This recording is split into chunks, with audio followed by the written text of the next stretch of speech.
ये गलत है? क्या ये सनातन, क्या ये अंधश्रद्धा है? क्या ये अंधविश्वास है? नमस्कार, स्वागत है आपका जेएमएच न्यूज चैनल में और आप देख रहे हैं नवनीत जेएमएच का शो। आज हम बात करने वाले हैं बागेश्वर धाम सरकार के बारे में, जो इतना ज्यादा सुर्खियों में चल रहे हैं। बागेश्वर धाम सरकार का पूरा प्रकरण क्या है, पूरा मामला क्या है, क्यों यह मामला इस समय सुर्खियों में चल रहा है, इस पर क्या विवाद है, पूरी जानकारी आपको देंगे। साथ ही जो है हम संविधान के बारे में भी जानेंगे, संविधान क्या कहता है, कानून क्या कहता है, पूरी जानकारी, पूरी खबर। चलिए शुरुआत करते हैं, स्टार्ट करते हैं। बागेश्वर धाम सरकार धीरेन्द्र कृष्ण शास्त्री इन दिनों विवाद के चलते सुर्खियां बटोर रहे हैं। आपको बता दें, नागपुर में अंधविश्वास उन्मूलन समिति ने धीरेन्द्र कृष्ण शास्त्री पर अंधविश्वास फैलाने और चुनौती से भागने का आरोप लगाया है। इस पर अब धीरेन्द्र कृष्ण शास्त्री ने रायपुर में बड़ा बयान दिया।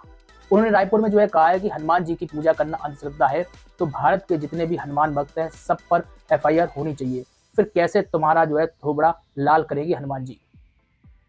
बागेश्वर सरकार का दावा है कि उनके पास ऐसी शक्ति है कि वो लोगों के मन की बात जान जाते हैं।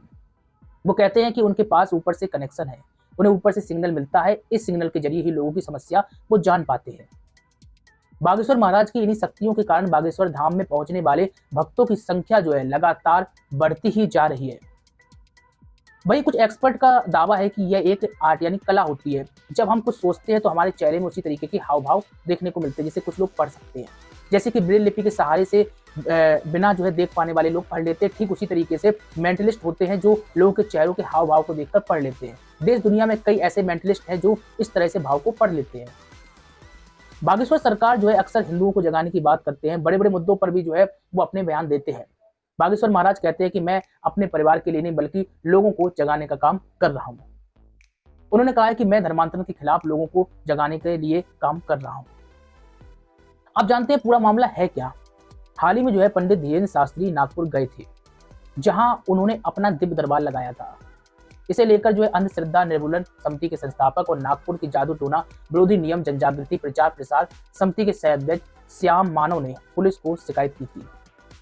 मीडिया से चर्चा में उन्होंने बताया कि नागपुर में पंडित धीरेन्द्र कृष्ण शास्त्री की कथा 5 से 13 जनवरी को होनी थी। आमंत्रण पत्र और पोस्टर में भी 13 जनवरी तक कथा का जिक्र था। कथा पूरी करने के 2 दिन पहले ही वे नागपुर से चले गए। श्याम मानव ने धीरेन्द्र कृष्ण शास्त्री के दरबार को डर का दरबार बताया और कार्रवाई की मांग की थी। आपको बता दें, उन्होंने बताया कि दिव्य दरबार में धीरेन्द्र शास्त्री भक्तों के नाम और नंबर से लेकर कई चीजें बताने का दावा करते हैं। हमने उनके ऐसे वीडियो देखे थे, हमने उन्हें ऐसे दावों को सिद्ध करने के लिए कहा था। आपकी क्या प्रतिक्रिया कमेंट बॉक्स में जरूर रखिए। आपको बता दें, समिति अपने 10 लोगों को धीरेन्द्र कृष्ण शास्त्री के सामने लेकर जाती है, उन्हें अपने अंतर्ज्ञान से उनके बारे में बताने के लिए कहती है। इसमें उनका नाम, नंबर, उम्र, उनके पिता का नाम भी बताना था। इसके अलावा पास के कमरे में 10 चीजें रखते हैं, उन 10 चीजों को उन्हें पहचानना था। इसे 2 बार रिपीट करते, यदि वे 90% रिजल्ट भी दे देते तो समिति उन्हें 30 लाख रुपए का इनाम देती। हालांकि इसके लिए उन्हें 3 लाख रुपए डिपोजिट भी यानी जमा करने होते। श्याम मानव के मुताबिक उन्होंने चुनौती नहीं स्वीकारी और पहले ही नागपुर से रवाना हो गए। अब सवाल आता है, ये तो एक अच्छी बात हो गई, धीरेन्द्र शास्त्री का चैलेंज पर क्या बयान आता है। पंडित धीरेन्द्र कृष्ण शास्त्री की कथा रायपुर में चल रही है। उन्होंने कहा है कि आप दुनिया के चक्कर में मत पड़िए, भूत पिशाच निकट नहीं आवे। क्या यह गलत है? क्या यह अंधश्रद्धा है? क्या यह अंधविश्वास है? हमने महाराष्ट्र में किसी भी प्रकार के कानून का उल्लंघन नहीं किया, ना ही कभी करेंगे। यदि वे कहते हैं भगवान होते हैं या नहीं, हमें अनुभव करना है। बागेश्वर बालाजी का 2 दिन का दरबार लगा है, आप नहीं आए। 7 दिन का दरबार लगा, आप नहीं आए। हमें टाइम रहेगा, हम फिर आएंगे। लेकिन रायपुर में 20 और 21 तारीख यानी कि आज और कल को पुनः दरबार लगाया जा रहा है। आने का किराया हम दे देंगे। आपकी चुनौती हमें स्वीकार है। Welcome to Raipur. वीडियो देखिए आप। हनुमान जी को पकड़ो, क्या ये गलत है?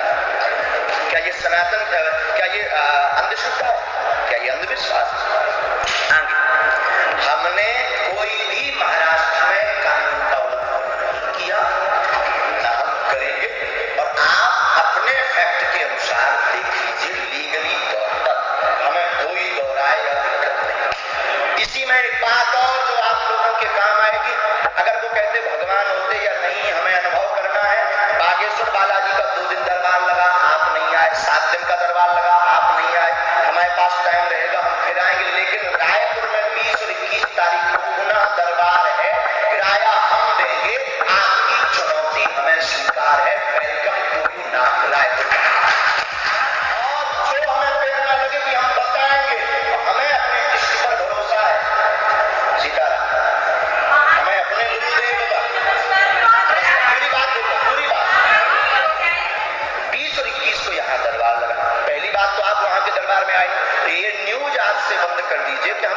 बात छोड़कर भागे। और जिन जिन ने ये न्यूज डाली है वो सॉरी बोले, क्योंकि हमारी कथा 7 दिन की थी, हमारे पास प्रमाण प्रूफ है। 3 तारीख को हम पहले ही ये कह चुके कि हम 7 दिन की कथा है, सब कथाएं हमने 2-2 दिन की कही थी, ठीक है। तो हम आपको कहेंगे श्याम मानव जी, आपको अनुभव करना है तो दरबार में रायपुर में आइए, आगे बागेश्वर धाम पर लगेगा, वहां आइए। और चौथी बात, भारत देश में चादर चढ़ाना श्रद्धा है, लेकिन बालाजी का नाम बताना या उनके नाम से जोड़ना अंधश्रद्धा है। भारत देश में कैंडल जलाना श्रद्धा है, लेकिन अगर कोई बीमार व्यक्ति, परेशान व्यक्ति, पीड़ित व्यक्ति है, उसे हनुमान जी के नाम से जोड़ दिया जाए, ये अंधश्रद्धा है। इतना दोगलापन आप लोग लाते कहां से लाते?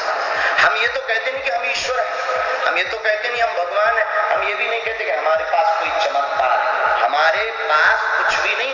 एक साधक के नाते जो हम ध्यान विधि करते हैं, जो हमारे ऊपर गुरु की कृपा है, हम उस गुरु कृपा को ध्यान करके जो प्रेरणा लगती, हम ये नहीं कहते कि हम क्या बता देंगे, हमें जो प्रेरणा लगेगी वो बता देंगे।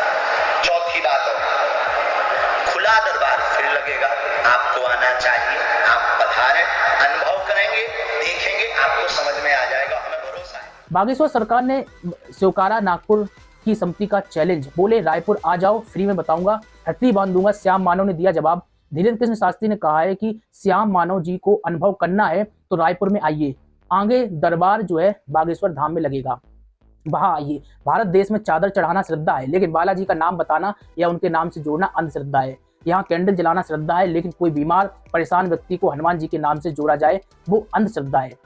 इस तरीके की बयानबाजी जो है धीरेन्द्र शास्त्री की देखने को मिली। इसी के साथ ही उन्होंने कहा कि इतना खोखलापन आप लाते कहां से हैं? हमने यह तो नहीं कहा हम ईश्वर हैं, हमारे पास चमत्कार है, हम ये भी नहीं कहते कि हम तो सिर्फ साधक हैं, गुरु कृपा को ध्यान करके जो प्रेरणा मिलती है वह बता देते हैं। हमारा खुला दरबार है, आपको आना चाहिए, दरबार से अनुभव करेंगे, देखेंगे, आपको समझ आ जाएगा। इसके बाद आप किसी भी दरबार के लिए नहीं कहेंगे। ये साजिश बहुत चल रही है, एक बागेश्वर सरकार को गिराने के लिए कितने लोग लगे हैं। इस तरीके की प्रतिक्रिया जो है रही। आपको बता दें, धीरेन्द्र शास्त्री ने कहा कि अब हम इस विषय में कोई बात नहीं करेंगे, लोग बोलते रहेंगे, हम अपना काम करते रहेंगे। हम एक मानव हैं, लेकिन सच्चे सनातनी हैं। अपने धर्म में मानना ठीक है, दूसरे धर्म के बारे में विचार करने से। धीरेन्द्र कृष्ण शास्त्री ने कहा है कि जिसके पास कृपा है वह स्वीकार करेगा, उन्हें दरबार में आना चाहिए, लेकिन ये भोगबाजी जो है बंद करनी चाहिए। जो करना है लीगल करना चाहिए। आप हमारे पास आते, हमें तो छतरपुर आने के बाद पता चला कि नागपुर की कोई संस्था जो है ऐसा कह रही है। पहले तो उन पर केस बनता है कि वे झूठी अफवाहें क्यों फैला रहे हैं कि हम 2 दिन पहले कथा छोड़कर भाग गए, उनके ऊपर लीगली केस बनता है। इस तरीके का आरोप धीरेन्द्र शास्त्री ने लगाया, लेकिन फिर भी उन्होंने कहा कि हम ऐसे प्रपंची आदमी नहीं है। यह जो हमारे खिलाफ शिकायत की गई है, पहले तो लीगली कार्रवाई बनती नहीं है, यदि वे लीगल कार्रवाई करेंगे तो हम भी जो है करेंगे। ये पोषित लोग हैं, इन्हें फंडिंग भी हो रही है, इस तरीके का भी आरोप लगाया। साधु संतों को टारगेट तो करना इनका काम है। वर्तमान में भारत में 2 ही काम है, एक जो बागेश्वर सनातन धर्म के साथ है, दूसरा जो बागेश्वर सनातन धर्म के खिलाफ है। मेरा एक ही व्यापार है, सनातन। इसी के साथ ही धीरेन्द्र शास्त्री ने यह भी कहा, जहां भी दरबार लगता है वह खुला हुआ है, हम बंद कमरे में तो दरबार लगाते ही नहीं है। रायपुर में भी खुला दरबार है, हमारी दरबार की प्रक्रिया है, हम उनके लिए कोई स्पेशली नहीं कर सकते। हमारे दरबार की जो प्रक्रिया है, क्योंकि हम कोई जादू करने जो है नहीं आए हैं, तुम आओ हम डमरू बजा देंगे और सांप निकल आए। इस तरीके की बयानबाजी आपको बता दें बागेश्वर धाम के जो शास्त्री हैं इनकी रही। आपको बता दें इसी के साथ ही मीडिया से बातचीत करते हुए इस तरीके की बयानबाजी जो है दी गई है। धीरेन्द्र कृष्ण शास्त्री के रायपुर आने के ऑफर पर अंधश्रद्धा निर्मूलन समिति के संस्थापक श्याम मानव ने प्रतिक्रिया दी है। उन्होंने आने से इनकार कर दिया। नागपुर के पत्रकार भवन में मीडिया से बातचीत करते हुए कहा है कि जहां भक्तों की भावनाओं से खिलवाड़ हो, इस तरह की बेकार जगहों पर भी नहीं जाएंगे। सवाल आता है, संविधान और देश का कानून और संविधान क्या कहता है? भारतीय संविधान के अनुच्छेद 25 से 28 तक धार्मिक स्वतंत्रता के अधिकारों का वर्णन किया गया है। आपको बता दें, अनुच्छेद 25 अंतःकरण की और धर्म को जो है अबाध रूप से मानने, आचरण और प्रचार करने की स्वतंत्रता देता है।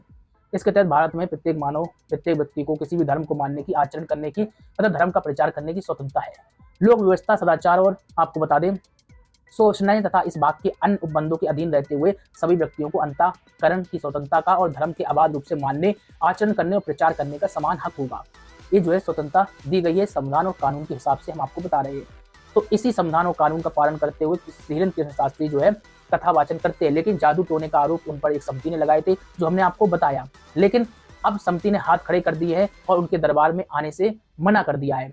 आगे जो भी अपडेट होगी वो हम आपको बताएंगे। इसी तरीके से आपको अपडेट मिलती रहेगी, जो भी स्पेशल खबरें होगी नवनीत जेएमएस शो में आपको देखने को मिलेंगी। आज के लिए बस इतना ही रखते हैं। नमस्कार।